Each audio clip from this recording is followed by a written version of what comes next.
Glories to Dasambudi. Hare Krishna. All glories to glories. Sharing something that I heard from my spiritual master and also from other disciples of Srila Prabhupada. This is an elevated topic and I don't have any qualification, but still I am taking some risk.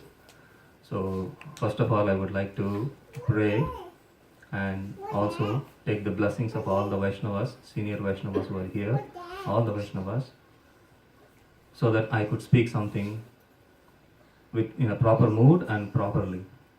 Okay? Om Ajnanatirandasya Jnananjana Shalakaya Chakshurun Militam Yena Tasmai Shri Gurave Namaha Shri Chaitanya.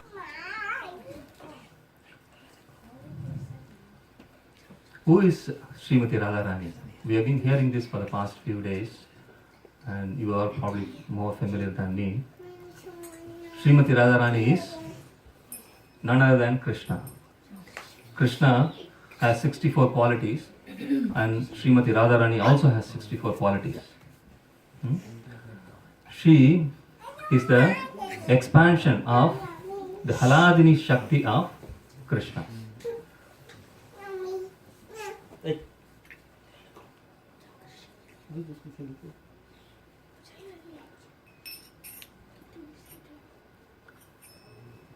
In Chaitanya Charitamrita Adilila 1.5, Krishnadas Kaviraj Goswami,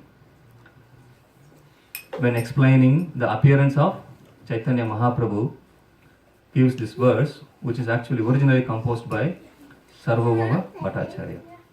The verse is Radha Krishna Pranaya Vikruti Haladini Shakti Rasmat Ekatmano Api Bhuvipura Deha Vedam Gatau Thav Chaitanyakam Prakatam Aduna Tadvyam Chaikyam Aptam Radha Bhava Jyuti Swalitam Naumi Krishna Swarupam.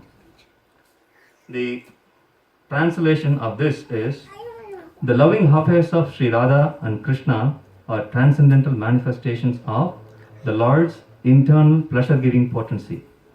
Although Radha and Krishna are one in their identity, previously they separated themselves. Now these two transcendental identities have again united in the form of Sri Krishna Chaitanya.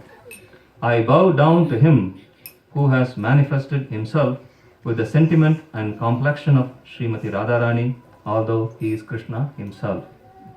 So here in this verse, as we have seen, Radha and Krishna are single identity, one single identity, but they manifest themselves in two different forms. This is to enjoy or to exchange the loving pastimes. So, you want to close the door? Somebody is in competition with us, I guess. I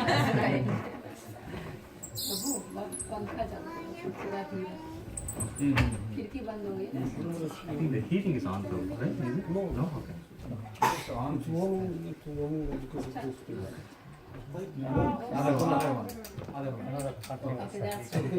one time. Oh, forget. Wait, the load to look.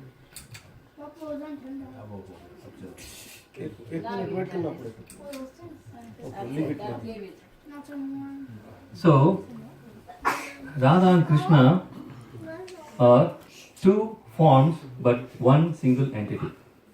As per this verse, and Krishna has expanded his Haladini Shakti in the form of Srimati Radharani. And as we know, Krishna is the supreme controller, supreme proprietor, but is also the supreme enjoyer. Right? So in order to enjoy, he expanded himself into Srimati Radharani. And interestingly, more than Krishna, Srimati Radharani was more joyful and blissful.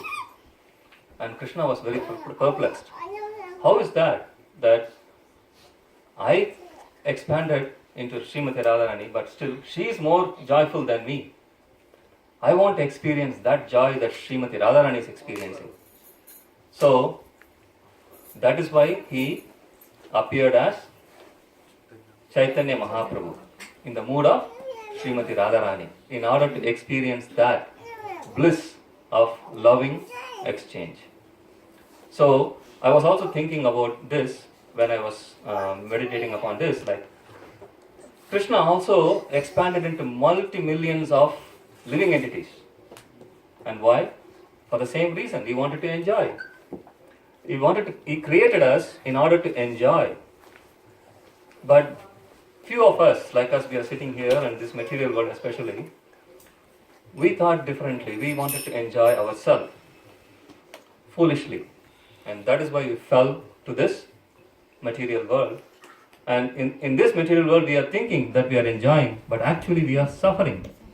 Because the material enjoyment, even if it's a maximum enjoyment one is experiencing, it is still considered to be a drop compared to the Brahmananda, or those who merge into Brahma Jyoti.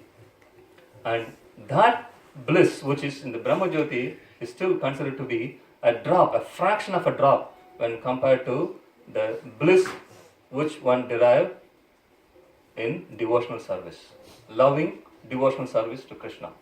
So you can imagine how much enjoyment that is when compared to the material enjoyment, isn't it? We cannot imagine. We have no clue how much it is. So, but then we don't want to go back. We just still want to stay here. Why? Because of two things. One, we don't have the faith that we forgot about it, and then we don't have the full conviction that yes, that is what I want, and that is where I want to go back. I want to be enjoyed by Krishna.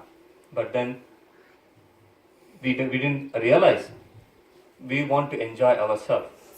When we give ourselves 100% for Krishna's enjoyment, that would be much more joyful than enjoying ourselves independently.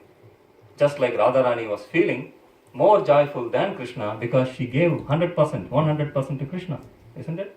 So we have to have this meditation all the time so that we can go back there in order for us to be enjoyed by Krishna. And now, coming back to Srimati Radharani, the appearance of Srimati Radharani. Okay, we can discuss about this along, but then I would like to speak more about Srimati Radharani.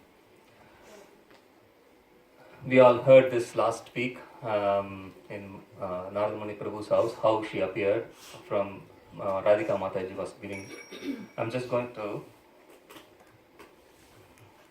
sorry.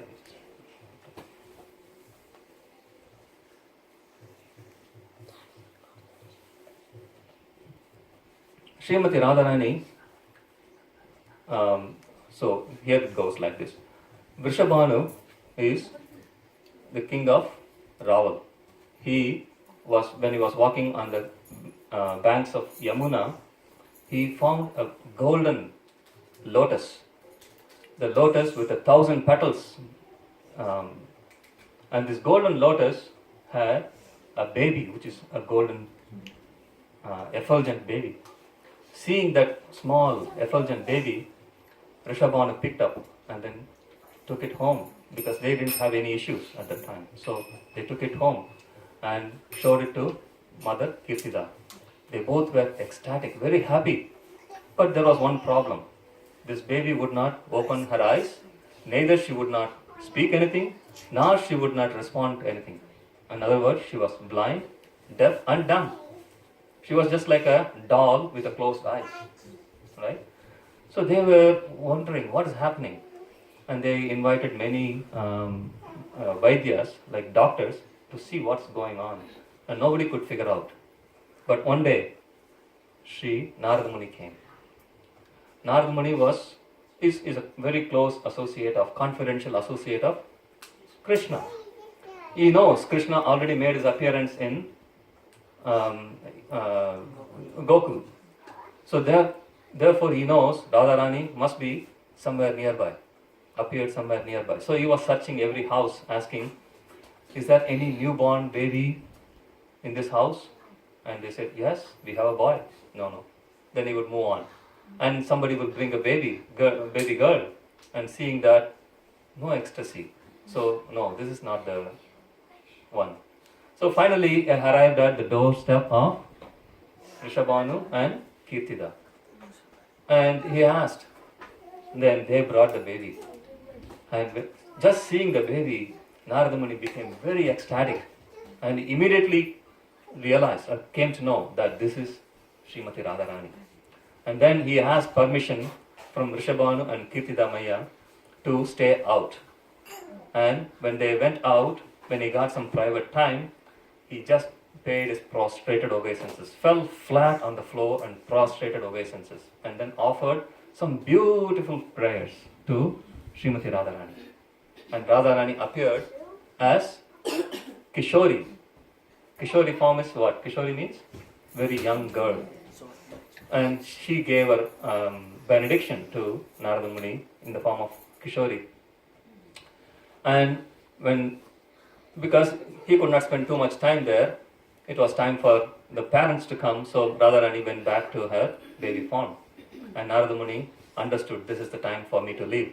So he came out of the room and told the parents, Kirtida and Rishabhanu, don't worry, arrange for a big festival, name-giving ceremony, and invite all the Brajavasis, including Yashodamaya, Nanda Maharaj, and little Krishna. Don't forget them.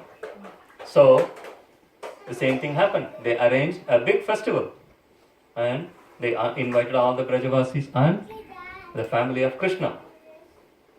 Now, they are all having their gathering, socializing in the ground floor, and Krishna, crawled up on the steps and went up where Radharani was in the cradle. And as he approached near Radharani, she smelled the fragrance of Krishna. And Krishna went and put his lotus hand on the eyes of Radharani, touched her. And that's when Radharani opened her eyes. And then she started making noise, baby noise, and then she started responding. That is the moment the parents of Radharani, Kirtida and Maya and Rishabhanu came into the room. And they were very happy seeing Krishna brought Radharani's life. She was able to speak, she was able to see, she was able to hear, and they were all glorifying. And at that moment, they decided that these two children should always be together. That was both the parents decided that. So this is the appearance of Srimati Radharani. As a young girl, she was growing up, and she, along with other girls, gopi girls, young girls, playing in Vrindavan forest. At that time, who came? Durvasa Muni. Durvasa Muni came and he said, I am coming from a long distance. I am very hungry. Can you please feed me something? These young girls didn't know what to do. Yeah, sure. Because Durvasa Muni is a great personality. And they said, yes, please give us a moment. We will go to the village, cook something and bring you and feed you nicely. Durvasa Muni is not willing to accept that. He said, right now, I want to have food right now. And that was a very alarming signal. When Durvasa Muni is angry, anybody who is in front is finished, right? You know the Ambarish Maharaj story, how Ambarish Maharaj angered Durvasa Muni and he created a fiery demon. So, people know this thing, so they were always worried about that. And when he is pleased, he is very liberal. He gives out so many benedictions. He's just free, right? So, all the gopis turned towards Radharani. What to do? Radharani said, okay. She took some mud, from the Vrajabhumi and took some Yamuna water, sprinkled on top, made some mud biscuits and offered that to Durvasa Muni. Durvasa Muni said, "What? I have to eat this mud biscuit? What are you thinking?" He was already angry. The gopis were, no, you don't understand. Whatever Radharani makes is so wonderful. Please try, taste a little bit at least. And then Durvasa Muni was accepting that plea, and then he tasted a little bit of mud biscuit and he was ecstatic. He never tasted anything like that in any three worlds. So he was saying, "Okay, where is more?" And then he just took everything, whatever that was made, he took everything. He was fully satisfied and ecstatic and happy, and in happy mood, he was giving benedictions after benedictions. He said, "Hereafter, whatever you cook will taste wonderful. It's already wonderful. What is more he can give, right?" So, and whoever eats your prasadam will never fall sick, and they will live long life. And third, he also said, you will never repeat the same item twice. That is a very good benediction. My kids would love that, isn't it? When my wife makes, first day sambar, it's a South Indian dish now I'm talking about, right? Sambar, next day some pongal, third day some curry, and fourth day some fried rice, and then again come back to sambar, and my younger son will say, "Sambar again?" So this benediction would be wonderful. There is no repetition. Eternally, not just for 1 week or 1 month. It is eternally, there is no repetition. So this word spread through the email immediately to everybody in Vrindavan. Everybody came to know the benediction of Radharani by Durvasa Muni. And immediately Yashodamaya also came to know. And she texted to Kirtidamaya, saying that, yes, now Srimati Radharani should cook for Krishna every day. I heard this benediction that those who have her preparation will never fall sick. I don't want my little Krishna to fall sick. So please arrange. Every day she should come and cook. So this is the pastime that the Supreme Lord arranged so that he can be with his consort all the time. So now this is what's going on like this. And now, as you know, Krishna was killing every day one demon, right? As he was growing up in Vrindavan. And one time he killed Aghasura. Aghasura demon, the snake demon which had a huge cave-like mouth. And he killed that. And this was being watched by Lord Brahma. Lord Brahma watching this, he said, "Wow, this small boy has this much power. I want to test the limit of his power. Huh? Is his power greater than mine? I would like to see that." So what happened after killing Aghasura demon? He collected all his cowherd boyfriends and wanted to have with the calves and boyfriends, wanted to have some lunch and some fun in the Vrindavan forest. While the cows were grazing the land somewhere, the boys were playing here with Krishna. Brahma said, "Okay, this is the time." He stole all the calves and put them in the cave, right? And then he came to see what happened. Now, not finding the calves, the cowherd boys started going after them to see where they are. When the boys went away from Krishna, Brahmaji did kidnap the boys and put them in another cave. And now he wanted to come to the crime scene to see what Krishna is going to do. And when he came, Krishna was still playing with all the cowherd boys, and all the calves were grazing the land. He didn't understand what's happening. I just took everything and put in the caves, and here they are still there. What's going on? So he went back to the caves to check what is there. And all the calves were there, all the cowherd boys were there. He could not understand. So he came back to the place where Krishna and everybody is playing. And he saw, with that bewilderment, he saw everybody is Narayana, 400 Narayana, all the expansions of Krishna. They are all expansions of Krishna. this Narayana was surrounded by, each one of them were surrounded by the 4 Vedas singing, and then they were surrounded by all the demigods. It was unbelievable for him. He was just dumbstruck. And within a moment, all of them disappeared.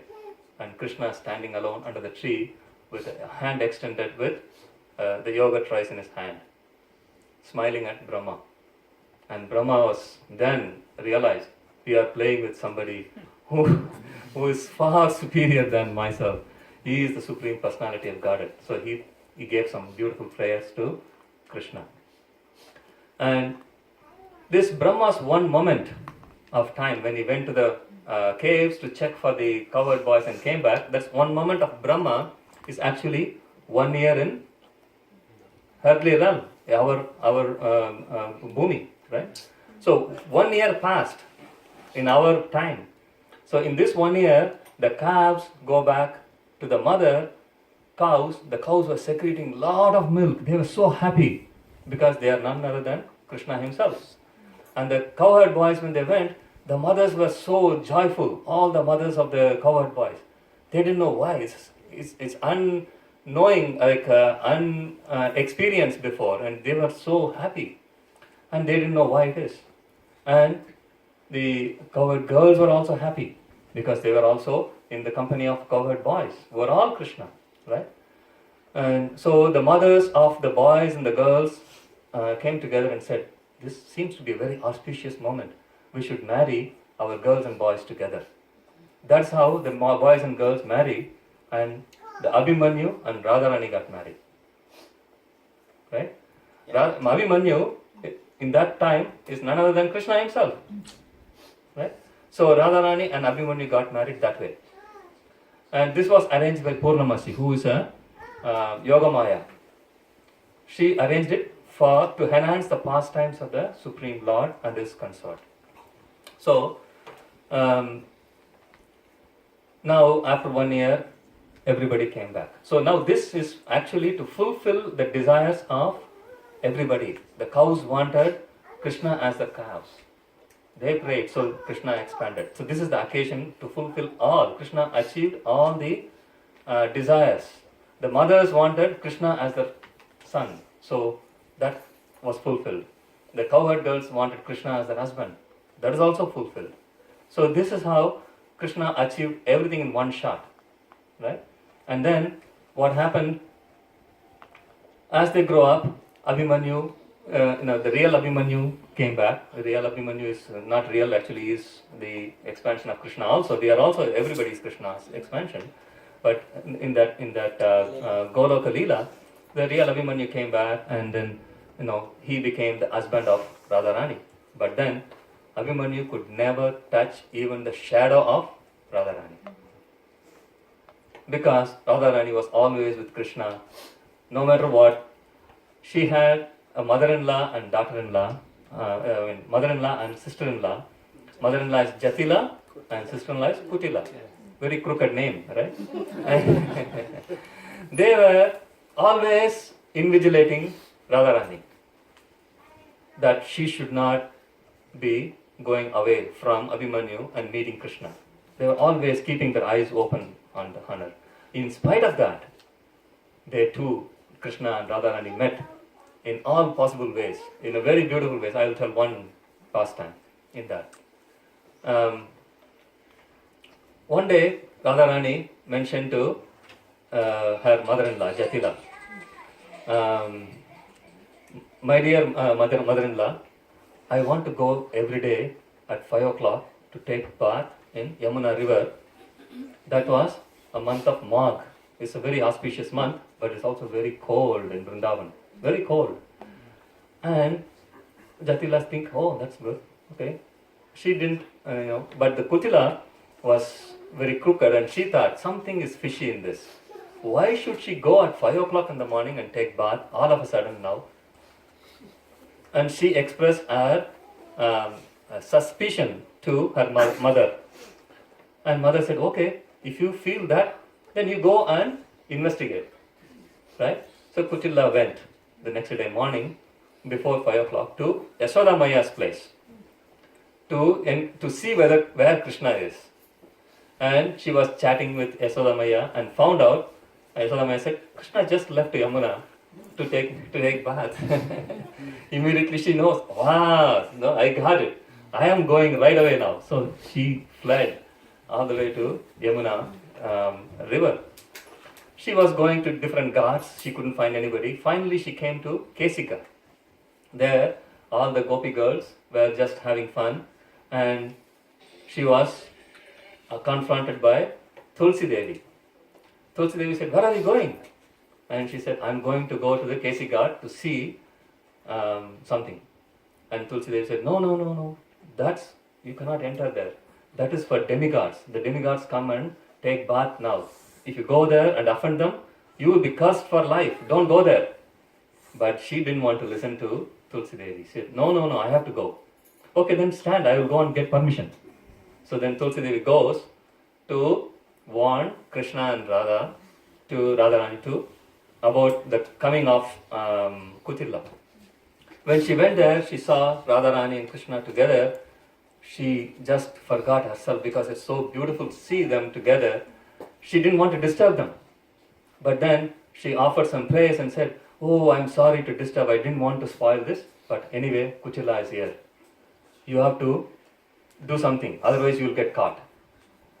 So all the gopis get little worried now. What are they going to do? And Radharani also a bit worried now. And Krishna said, "Don't worry, I will take care of that." Krishna immediately disappeared from the place and then appeared in front of Kutilla in the form of Abhimanyu. He took the guise of Abhimanyu. It's very easy for him. He was Abhimanyu for 1 year, right? So it's not very difficult for him. So he said, "Kutilla, my dear sister, what are you doing here at this time?" And Kutilla said, "No, I just want to make sure that Radharani is not with Krishna. And she is trying to cheat you and go with Krishna. I am just going to catch her, while she is with Krishna and then expose her." And then she said, "No, don't worry, she will be alright. But then, no, I want you to see that. Then you will know the real story." So she rushed to the place and found Radharani alone. There is no Krishna. But then she finds some pearl necklace broken and some anklets, undone. And then she said, "Yeah, I got that. This shows there is something going on here." So she grabs the pearl necklace and the anklets, and then she said, "I am going to take this and go and show to Jatila, my mother, and expose this your stealthy meeting with Krishna." So Radharani said, No, it's not my necklace. You can ask anybody. That's not mine. It's somebody else. It's Champakalata's, something. So she comes up with them. But she didn't want to give a chance. She didn't want to take no for an answer. She took the necklace and then she came. And there Abhimanyu was standing. Krishna in the form of Abhimanyu was standing and said, "What happened?" And she showed this necklace and anklets and everything. "Look, this is something evidence that she was with Krishna." "Okay, give it to me. I will take it to home and you come and talk to mother also." So Krishna immediately goes with in the form of Abhimanyu, goes to Jatila much faster than Kutilla and reach the home and explain about these things, about Radharani's meeting with Krishna, and this is the anklets, and I want to go into the room and Radharani will come now. Send her to the room. I will take care of her. As Abhimanyu is telling to his mother, I will take care of her. I will lock her down and I will watch her. So, but now you have to be careful. The Krishna, this black thief Krishna, will come disguising Abhimanyu. At that time, Abhimanyu was not there. He was in the market. He went to market to buy some cows or something. And so Krishna was telling Krishna will come in the form of Abhimanyu. Don't allow him. So Krishna went to the room and Radharani came. They were happily enjoying now in the room. Outside, Abhimanyu was returning back from, the real Abhimanyu was returning back from the marketplace. Kutila and Jatila got on his case. They know, you thief, you are not Abhimanyu.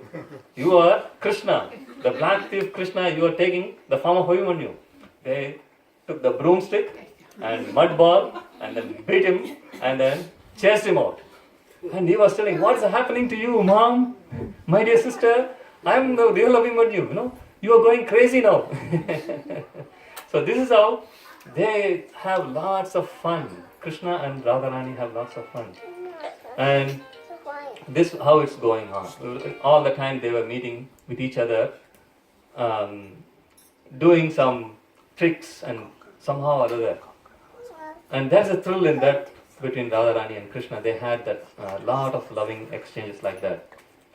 Now, Jatila and Kutila still has a doubt. There is something going on and we want to expose that Radharani is not chaste. Somehow or other they wanted to expose this. So this news went to Krishna. And Krishna said, okay, let us do something. Now he said, suddenly one day in the morning, Yashoda Maya, I am having headache. The headache is not, I am having for the past few days, it's not going away. So he was very sick and lying down in the bed. Yashoda Maya was worried, what's happening? He has been having headache. So he invited a lot of doctors, nobody could cure him. And finally, Narada Muni came. And Narada Muni went and paid his obeisances and had wonderful time with Krishna. And then he came out and told Yashoda Maya, saying that, it's very simple. We have to send someone to Yamuna river and fetch some water and sprinkle on the head of Krishna. The headache will go. And Yashoda Maya thought, wow, that's a very simple thing. Anybody can do that. And no, there is one trick in there. It has to be a person who is of the age of the gopis. One of the person should bring the Yamuna river in a pot full of holes. The pot is full of holes and they should bring the Yamuna water in that pot and then sprinkle on the head of Krishna. So, that's going to be a challenge, right? So this news spread to Jatila and Kutila. Jatila said, why don't you try? You are very chaste. And Kutila, yes, I am chaste. I can do that. She was very proud and then very confident. And then she went with the pot, filled the water in the Yamuna river and took it. Before even she took it out, all the water went away. And she was not knowing what's happening. I thought I was chaste. But looks like I'm not. And she was ashamed and she didn't want to tell anybody. She quietly slipped into her house and told